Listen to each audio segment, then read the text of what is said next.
बिल्ली और चूहों की कहानी। एक बार एक बिल्ली थी। वो बहुत ही चालाक और चौकस थी और उसकी इसी चालाकी और चौकसी को देखकर चूहे भी सावधान हो गए थे और अब चूहे बिल्ली के हाथ नहीं आ रहे थे। एक समय ऐसा आया कि बिल्ली भूख के मारे तड़पने लगी।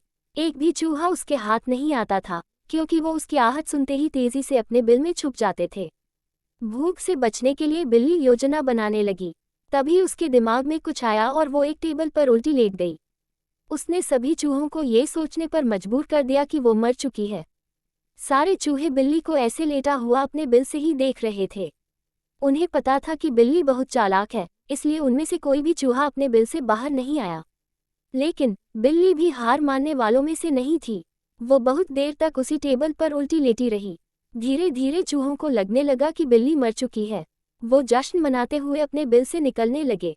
चूहे जैसे ही बिल्ली की टेबल के पास पहुंचे, उसने उछलकर 2 चूहे पकड़ लिए।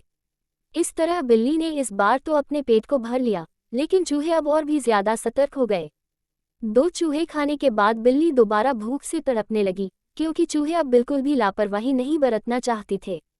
इस बार पेट भरने के लिए एक बार फिर बिल्ली को योजना बनानी थी। लेकिन इस बार छोटी योजना काम नहीं आने वाली थी, इसलिए बिल्ली ने अब खुद को पूरे आटे से ढक लिया। चूहों ने सोचा कि वह आटा है और उसे खाने के लिए आ गए। लेकिन एक बूढ़े चूहे ने उन्हें रोक दिया। उसने ध्यान से आटा देखा तो उसे उसमें बिल्ली का आकार दिखने लगा। तभी बूढ़े चूहे ने हल्ला मचाना शुरू किया।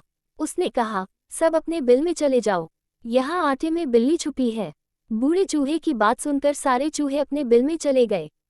जब बहुत देर तक एक भी चूहा बिल्ली के पास नहीं पहुंचा, तब बिल्ली थकने की वजह से उठ गई। इस तरह बूढ़े चूहे ने अपने अनुभव से सारे चूहों की जान बचा ली। कहानी से सीख। बिल्ली और चूहे की कहानी से यह सीख मिलती है कि बुद्धि का इस्तेमाल करके धोखे से